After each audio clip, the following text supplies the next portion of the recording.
Good early evening and happy Juneteenth, early Juneteenth really. I'm so excited to be moderating this panel on Black hair with you, our esteemed panelists. I'm Regina Wallace Jones. Many of you know me as the mayor of East Palo Alto, but my day job is actually beauty and wellness technology. I'm currently the senior vice president of product and engineering at MindBody, which is a market leader in beauty and wellness software as a service. We also have a marketplace and an associated app.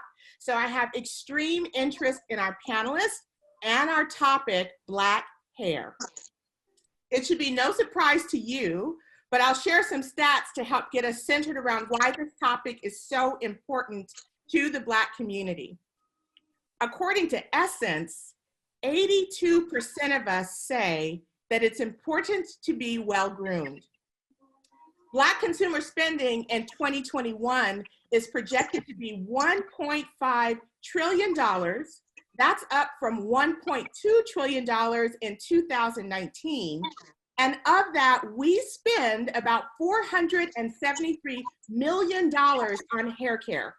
That's every year. Including products, Black hair care is estimated to be a $2.51 billion industry, particularly as more of us switch to products that were made for us.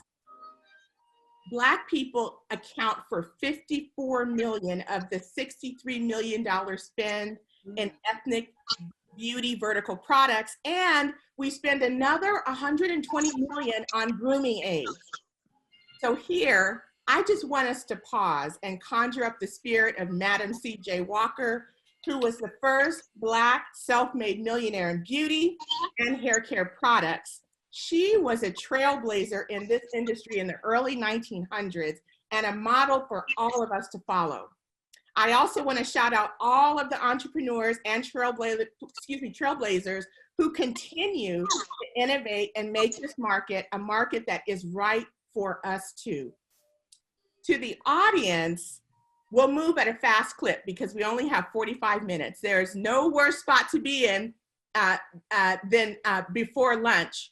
So we're right before the after party, and we're going to move us through our topic with a lot of grace and ease, but at a pretty fast clip. But I do invite you to drop questions into the chat box, and I'll do my best to incorporate your questions into the panel overall. With that, I would like to introduce and welcome our panelists. We'll start with Janice Charles.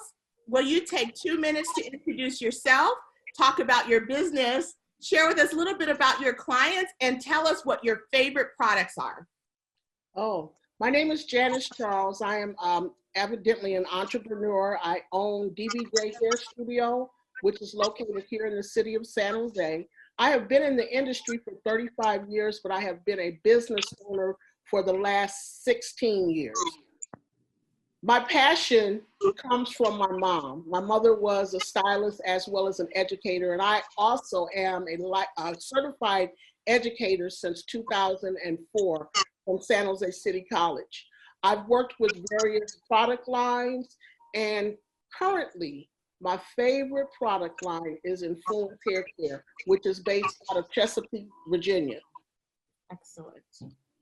Excellent. Thank you so much.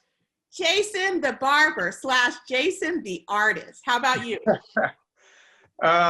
You could leave the barber side out. Jason the artist. Me, I got into hair at a young age. I grew up in London. Born in Nigeria, grew up in London. And being in London, the early years of my life, my mom actually opened up a full-service hair salon. And when she opened that was about when I was 16. And growing up in London at that time, now they're actually working on regulating the hair industry. Back then, you don't need a license to be in the shop. So I started at age 16, which is in 1998, giving up my age a little bit. And, you know, just got into it, wanting to help my mom with her business, but ended up being something that I got good at. And my motto from a young age was, if I can get good at anything, I'll reach for greatness. Because basically being good, you already know the rules of engagement. So being able to get good is no hard task. Then I ended up moving out here, and I got in the shop in 2009, went to barber college in 02. Didn't use my licensing at the time because I was into the music, which is where the artist comes from. So I was going into the music route. It wasn't really, the right timing for that. Jumped into the hair industry in 2009. And from then, I've been in it for since when left the shop 2 years ago. So I've started my own business 2 years now. And I'm a private barber working from home. And that's it. Awesome. Thank you. Thank you for that. Valon, tell us about you. Yes, my name is Valon Smith. I'm from Milpitas, California. And I have been a natural hair enthusiast since 2008 when I started my book, Girl Get Your Hair Back. And you can still get that online today. And I teach women and men how to care for their natural hair. At Natural Do, we are very unique in that we are a membership salon that offers unlimited salon services for people with kinky, curly, wavy hair textures. And we also provide natural hair care products. We are starting, we have our own line. It's because of COVID, it's a little slow up, but we'll have that later on this month. And it is my favorite line. And we have been open since 2016, and we just celebrated our 4th year in April. And we, unlike San Jose, we have gotten permission to reopen. And so we reopened our doors early June. Oh, congratulations. Oh, thank you. Congratulations. Nice. So Janice, I'm going to circle back to you, and I'm going to ask a question that I wonder about, and I know this audience wonders about. In this area, we make up 1 to 3% of the market, depending on the city that you're choosing to operate in. What made you get into this industry here? And what does the impact of us being a small market or a relatively small market have on you and your business? Ooh, that's a good one. So initially what drove me to the industry, such as the artist, was my mom. I grew up in the salon atmosphere. I grew up in Illinois. My mom had her own business, and back in those days, they did a lot of business out of their home. So I literally woke up and went to sleep with hair. And as I matriculated through life, I said that was not something that I wanted to do because my mother also had me participate with being her assistant. And so I went to school, got my degree, worked in corporate America. I had moved from San Jose to Los Angeles and was laid off of a job. Never have been unemployed without it being my choice. And when I slept that night and I woke up and immediately went to cosmetology college and registered. And so choosing San Jose, I lived in LA for 4 years and I moved back to the Bay Area, to San Jose. And I didn't realize that the passion that I had for hair was as deep as it was, but I wanted to be entrenched in this community. And we all know for African Americans, our watering holes are the barber shops and the beauty salons. And with that being said, those being our watering holes, I wanted to connect with community. So, and I specifically wanted to connect with community here in the South Bay in San Jose. At that time, our percentage was a lot larger than what it is now. Yeah. But what still remains is still what remains. And I embrace that. So once again, just the passion that I have, and one of the slogan that I maintain is that I am committed to the excellence of hair. Love that. That's great. Power to the people. I know, I felt that. So Valon, you talked about, thank you for that, Janice. Valon, you talked about natural hair. Yes. What have you seen in terms of emerging trends and preferences for styles? And how have these trends shifted over time? Well, first, people are looking to be to live a much more healthier lifestyle, and so with them changing their lifestyle, they're also looking to be natural with their hair.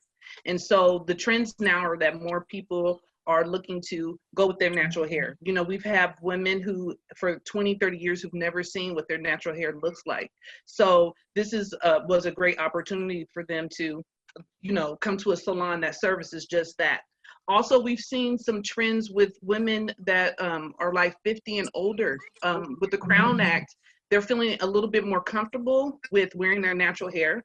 And so they're actually looking into, you know, the natural styles as well as locks. Locks is starting to be a big trend too. So overall, that's what we're starting to see, natural. And I'm glad that we're here to provide that. Thanks for that. And since I'm a mayor, I'm going to ask you to share with this community, what is the Crown Act?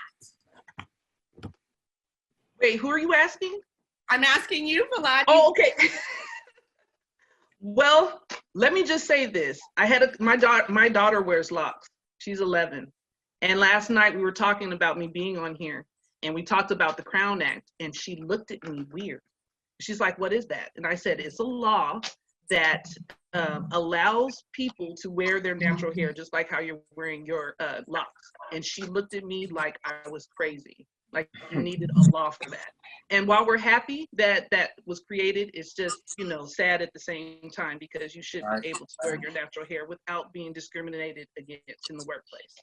But I'm glad that California, you know, we're all from California, you know, started that. For sure. Thank you for sharing that with the audience. Jason, so you said that you practice out of your home, which is great. You are the model, what we call solo practitioner. Tell us about your barber styles. What percentage of your clients are men versus women? And what role do you see yourself continuing to play in our grooming movement? Well, I'll start with the percentage of men and women, clientele-wise. It's very lopsided, and you know, which is understandable, because not, you know, when it comes to, I guess, I don't want to say naturalness, but what the society is used to is women wearing their hair from a hair salon. Mm-hmm. And not many women who go to a hair salon even cut their hair short. Mm-hmm. So, you know, to understand the lopsidedness with the clientele, gender-wise, hairstyles is, I used to have a lot of, you know, younger clientels until, you know, being in a business, you tend to weed yourself out of, you know, what doesn't resonate with you too much. It could be conversation, it could be energy, it could just be, you know, how individuals demonstrate themselves. So I've kind of weeded myself to a certain direction, to a certain type of energy of clients, maybe age range also, and styles that they get, which makes it easier for me to just execute and be more efficient with my time and work. And what I would continue to play in, I'm actually stepping out of the hair industry, but as is a God-given talent, I'm using it for charity. So I'll be giving kids, well, which I've already started with AACSA. We do charity work for kids. It's 2 Wednesdays a month there, and I also do another 2 Wednesdays in another location in Oakland. So I'm giving back to the kids, cutting their hair for free, age 6 to 17. That's amazing. That is amazing. Jason, you got to come over here to Stockton to do that one day. Then, well, I'll get your contacts and we'll make it happen. Okay. Actually, what I wanted to do was throughout the whole year be doing it and take it to different communities of ours around California, Northern California and Southern California. So this summer I was actually planning on doing one in LA, but due to COVID, we got halted. Right. Yeah. Thank you. So we'll talk about COVID in a little while, because I know that everyone's got a story to tell there and we need to hear them. Valon, I want to come back to you to talk about the centrality of the Black salon. Many of us speak of our hair care professionals as entrepreneurs in their own right, but you also double as our therapists, our friends, our fashionistas. How does this play out for you in your business? Well, at Natural Do, we've always looked at ourselves as more than just a hair salon, but it's important to build community, a community of what we call curl friends. And our culture is to encourage women who have come to our salon to embrace their natural hair and also to learn new things. So we've done that by having, how we stay connected is we have our hair shows, our annual hair shows. We have classes like cooking classes, paint and sips, seminars, all, you know, so much more. And so because of that relationship, you know, you're sitting there and we see our clients, you know, because of how our business is, we see our clients weekly. And so you can't help but to stay connected and see the growth that everybody is having in their lives. And so that's what we do. We just, you know, we want to build that community. and Are culture. you able to do all of those things? Your paint and zips and your friend circles. Are you able to do all of that inside of the salon? Well, yes, most of it, yes. Of course, the hair show is way bigger. So, you know, we have like over 200 people that come to that event. So it's at a local hotel. But mostly everything, yes, our block parties, anniversary party, celebration, classes is at the salon. Got it. Love it. And love that you're using your space for so many purposes. Right. Yeah. So let's switch gears a little bit and talk about COVID-19. The pandemic caught all of us by surprise. Who would ever have planned for a moment like this to affect all of us so deeply? It drove many of our businesses to close overnight. And I actually want to hear from all of you on this. Can you take a moment to share how the pandemic specifically affected you and what strategies you're employing to help you get through this season? Let's start with Janice on this one.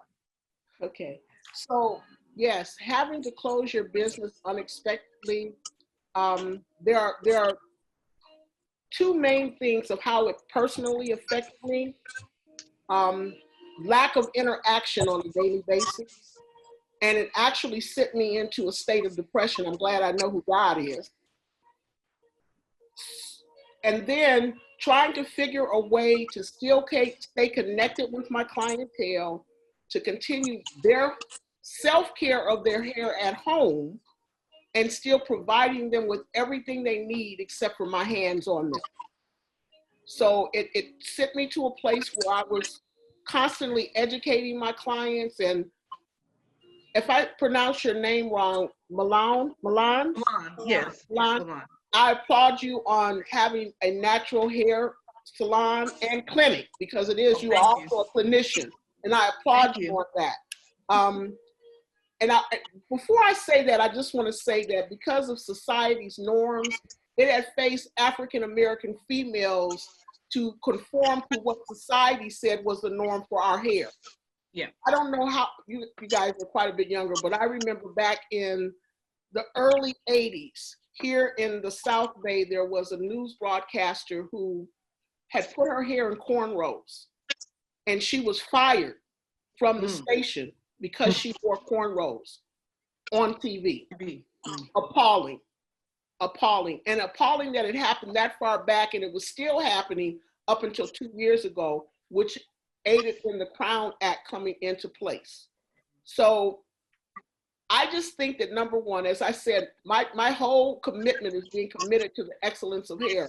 And I think that it is our responsibility, whether we be a hairstylist and or a barber, to make sure that we educate our clients and educate them on product. I'm a firm believer that we should not have to have someone sit in our chair. We use a superior product on their hair. They look at the bottle and they go to Sally's to buy it. Because that person at Sally's knows nothing about that person. They know nothing about their lifestyle, their medical conditions. They know nothing at all about their hair. So what they're recommending to them may not necessarily be for their hair and the proper care of their hair, as well as the scalp. Right. So as myself, I've taken a lot of my clients out of relaxers because I am a certified color specialist. I believe that every woman of color should wear some type of color. That's just what I believe. That's which they are. Yeah. They are. So with that being said, and I can have a tendency of taking over conversation, and I don't want to do that. So just being true to who we are in this industry, being true to ourselves, being true to the industry, and more so being true to our clientele on education. Education is important. For that. Milan, let's take it from there. How has this pandemic affected your business, and what are you doing to get through it? Well, you know, like everyone else, it was a shock that we had to close. So it's kind of like, whoa, okay. But I looked at it as an opportunity to be able to reflect and look ahead and see what things worked. I'm a big proponent of networking, and I connected with my other fellow entrepreneurs, and we stayed connected and we just bounced ideas. Also, what I found to be very helpful for any business, for all of you on the panel, is that you have to stay connected with your clients. Amen. And so we did that by emails. We sent regular emails. I did how-to videos. I also personally called each and every client just to say, oh, how are you guys doing? What else do you need? And things like that, you know, because we felt kind of bad. We couldn't, you know, go to their house or anything like that. But staying connected to your clients was super important. And I was so grateful to God that when we did open our doors, practically everybody came back. So I appreciate that. Awesome. So you're back up and running again. You're up and running. Yes. Great. Yes. All right. So Jason, you said you practice out of your home. Correct. And did you continue to do that through the pandemic, or did you stop allowing people to come over? Well, Don't get yourself in trouble. people stopped allowing themselves to come over. Mm-hmm. You know, due to the whole pandemic itself, a lot of people were in fear.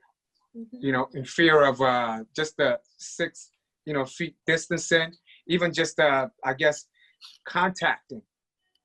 You know, having another skin contacting your skin. You know, they were more timid of that. So it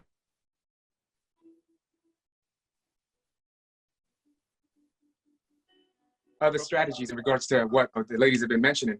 So it made me brainstorm an idea in regards to an app. So perhaps we can talk later on after the show. Oh, I love that. Thank you. I love And this is an idea that will be good for the hair industry, nails industry, just appointment-based, period. Amen. Yes. Yep. Can't wait to have the conversation. Okay, so I'm going to transition on to Black Lives Matter. The last month has been a climax for the world as we push for a new reality for Black lives in America and globally. How has this moment affected you as an entrepreneur, as a business owner or practitioner, and as a community member? Any effect? Let's start with Jason on this. I'll work my way from the back to the front. All right. Can you repeat the last part of the question, please? Yeah. How has this movement, this new movement, Black Lives Matter, it's not really a new movement, but there's been a climax of this in the last 1 month. How has this moment affected you as an entrepreneur, as a business owner, as a practitioner, as a community member? It has me thinking, well, I've been talking to my clients even beforehand, more of a foresight thing. The world is shifting back to how it originally started, meaning, people of color were gaining more leverage. You know, as you see the Black Lives Matter protest, it's something that's happening around the world as opposed to just US. You know, people have way in the Asian countries, African countries. There's 55 countries in Africa, and each country participating countries is taking turns per day to do their own collective marching. So to me, I'm just seeing more opportunities opening up, more things we could possibly do with others that wouldn't want to do business with us. We could start generating that. So just opening up floodgates for me. That's great to hear. As far as opportunities go. That's great to hear. Thank you for that. Valan, how about you? Well, there has been wow, we got a lot. Because we're Black owned and women owned, now we're being highlighted more. There is a huge pride of unity in the community. And so, at least in Stockton, there's different organizations and businesses who are reaching out, and saying, how can we support your Black owned business? So they've been highlighting us more, which I think is great. I think that the protests are great because they're finally, showing the injustice that has been happening into our community. And so I just hope the momentum keeps up. And again, I appreciate everybody supporting Black-owned businesses. So it's been, highlighting us a lot better. I'm grateful. Good to hear. Thank you. And Janice, how about you? Black lives do matter. And it's made me personally become more aware of sacrificial lambs, as I call MLK, as I call Mr. Floyd. Martin Luther King and Mr. Floyd have both been sacrificial lambs to us as a people, and definitely in our communities where we're getting more exposure. As Mr. Floyd's daughter said, my daddy will change the world. And we know that in some aspects, a lot of aspects, for us as a people, Martin Luther King Jr. changed the world. And so with this whole Black Lives Matter, and oh, this is another thing I wanted to make a statement on. Someone was constantly talking about how they call us as African-American females the angry Black woman. How about if I'm just passionate about what I feel? Yeah. And don't call it anger. Yeah. Don't mislabel my passion for anger, please. Yes. Because I'm passionate about the existence of the Black male, because that's our seed that will enable this culture to still exist around everything. Amen. So, Black Lives Matter, Black males matter. We already have so many obstacles that we come up against that they try to destroy and kill our seed. Mm-hmm. Because without the seed of the man, there would be no other woman or man to come into existence. Mm-hmm. So with that being said, Black lives do matter. All lives matter, but when it comes down to the African American community or the Black society, stop trying to kill our seeds. Mm-hmm. Right. Thank you for that. Thank you for that. It's a good reflection for all of us. Yes, it We got a is. preacher in the house. Janice is reaching souls. Yes, yes. So I want you to take a little minute now to reflect on your business, because technologists in this industry are thinking, planning, agonizing around how do we make your businesses better from a technology perspective. When you think about how you're interacting with your clients, how you are booking your business, how you're scheduling your clients and talking to them on a routine basis, where do you see gaps that you'd really like a technology company to step in and support you in your growth and your development as a business? Okay. Well, I would say for me, it's definitely the social media and engagement.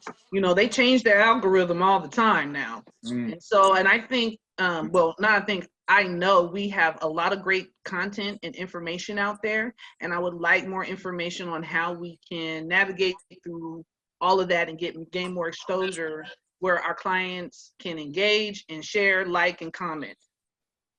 Okay, and talk to me about if you were given the ability to more actively leverage social media. Do you have an idea today about how you would use it, or do you want someone to support you in learning how to use it better?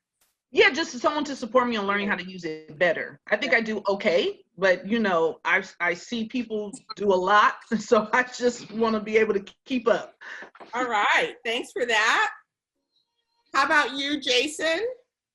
Myself, it's pretty much the same thing as Valan just mentioned, which is a great way, and learning the tools of the usability of, you know, social media and which social media to use at that.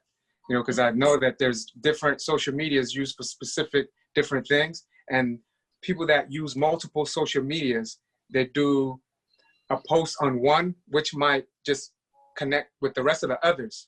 Sometimes, is it okay using, for instance, Facebook to post and use that one post to go on Instagram or other social medias? Or should we use other one first? You know, which one is in order? So stuff like that to get to know would be great. Yeah. Got it. Makes total sense. And just for both of you, and then I'm going to go to Janice, how are you booking your clients today? Are you using technology for that? Oh, absolutely. I don't see how anybody does it without it. We have a software program that does booking online. We accept our appointments, marketing, all that. Yeah. Awesome. How about you, Jason? Repeat that question, please. Are you using technology today to book your business? Oh, yes, yes. Uh-huh. That's the only way that I book, actually. Instead Yep. of a direct contact with me, it's like I have a 24-hour receptionist. Got it. Go to the link and book directly, no matter what time in the morning or what time at night. Right. Good to hear that. Thank you. Janice, talk to us. Okay, so it's very obvious that I'm from a different generation. However, I am so aware of social media. I use Facebook, I use Instagram, I tweet. Fortunately enough, I have some people who are in that are always educating me. Now, the one drawback is that I have an older clientele, and some of the older ones do not want to get online. Right. They do not want to deal with the internet, and that's fine. But I do have an online scheduler where I can either put in or they can book from online. My online scheduler sends them reminders, and even if they don't book online, if I have your email address and or your cell phone, I can send you a reminder. I can let you know that, you know, when you cancel. I don't want to hook up credit card payments quite yet because I'm just a little skeptical of that, even though they say that they're secure. I want to make sure that I can put my own income in my own hands. And that's just me. Does that mean you only take cash and checks? Oh, no. I take other forms of payment, but I don't want someone to say, like, I have a friend of mine who, she does online booking and they have to put up their credit card on her site, you know, before they can even book an appointment. I don't want my clients to have to necessarily feel that they have to pay with the credit card. There might be some old schoolers out there that still want to write a check. Cash is always good, but I want to make sure that I'm able to adequately report my income. Because that's important, especially if you get the IRS on your back. I've had them on my back, and it took something to get them off my back. So I want to make sure, no, really, that's just real talk. And so I want to make sure that I'm able to report my income correctly. I want to be a good steward of what I'm responsible for paying my taxes. I want all of those things. And like I tell people coming into this business, you need to create a dream team. You need to have a bookkeeper, you need an accountant, you need an attorney, you need a dermatologist. You need to create your dream team and have them available to you at any time. Like if I can look at a scalp and I can tell somebody that they have a certain thing, but I'm not the doctor. I am a hair doctor, but I'm not the physician. Right. So I will refer them over to the dermatologist, or I will refer them over to a general physician. Go get this checked out, because I have been able to, without a medical degree, be able to diagnose someone who has lupus. Wow. But I'm not going to tell them that, but I will suggest to them that they go see their physician or go see their dermatologist to get the medical diagnosis, and then we can move forward. Got it. Makes sense. That was a lot of information. There were things that you all said explicitly, and then there are things that you said not so explicitly that you also need. So I took a long list, and I plan to circle back with you after this session is over, just to make sure that I got it all right. I'm really excited about this.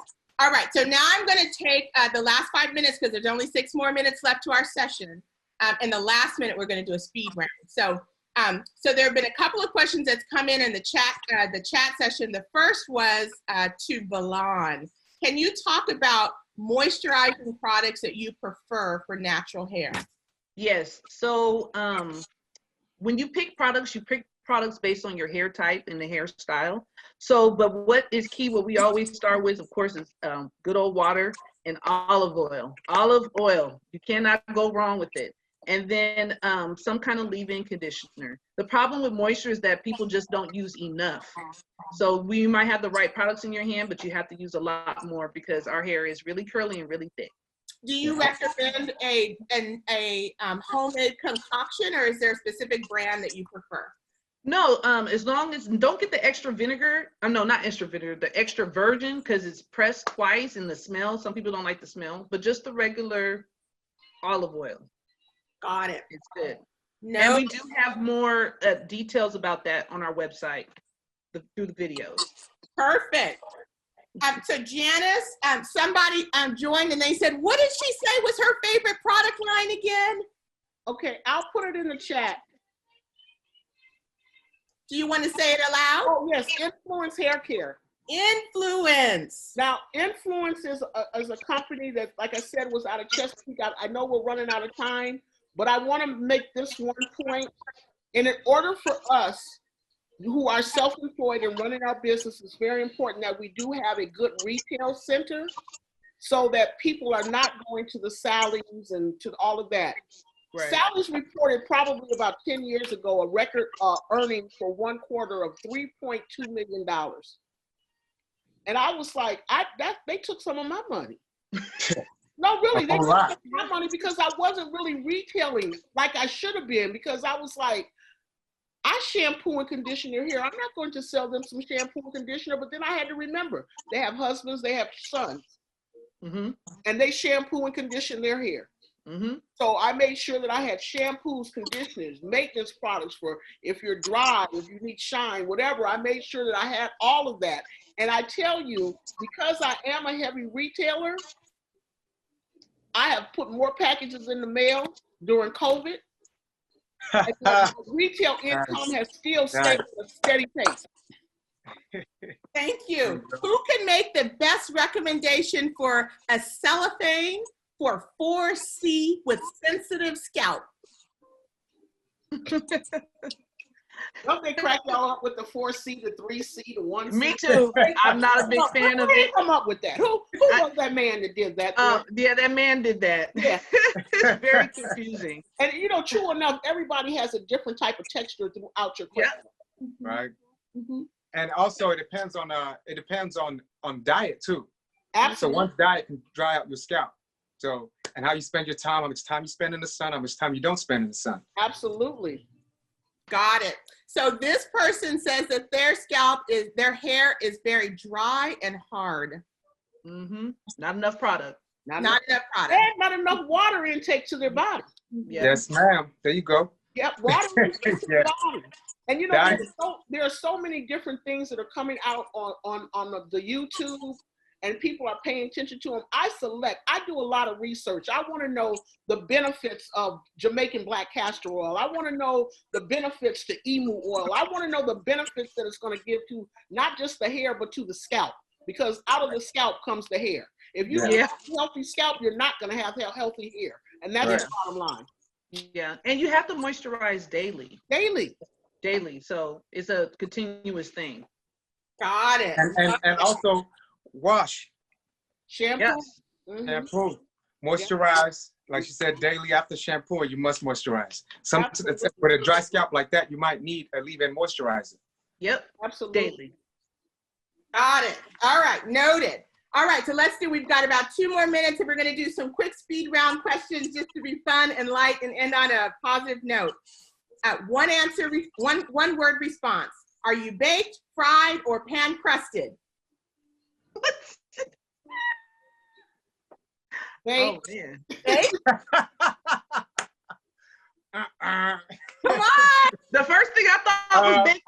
I'll say baked. Baked. All right. Got a unanimous on baked. Are you Anita Baker or Regina Bell? Anita. Both. Okay. Okay. All right. And this is a very important question because you have mentioned that your stores are starting to open up, but sometimes people are afraid to go into stores. Are you a yes or no? Would you consider doing at-home care in someone else's home? Yes. No. Strong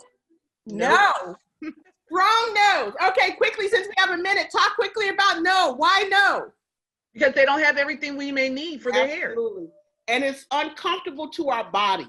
Uncomfortable. Yep. And I don't know your environment. And I don't know if you get in your home. Yeah, that's what I mean. And you're not coming into mine because I don't know where you've been. That's right. Okay, now Jason, why is it yes for you? Because I have bills to pay. And he has a home-based business. And I already do house calls as a barber. So and he doesn't have to wash and shampoo hair. Yeah. And he doesn't have to dye it. So he's more flexible. Yeah, there you go. So their nose is my yes, and my yes is their nose. Got it. Totally makes sense. All right. Yeah. You have been the most gracious set of panelists that I have worked with in a really, really long time. kept the energy high. You've answered all of my questions and every question that's come in from the audience. I want to applaud you. I want to thank you. And I want to appreciate you for the role that you play in our community, helping us to honor our wish to be a well-groomed people. To the audience, thanks so much for joining, and happy Juneteenth. Thank you. Power to the people.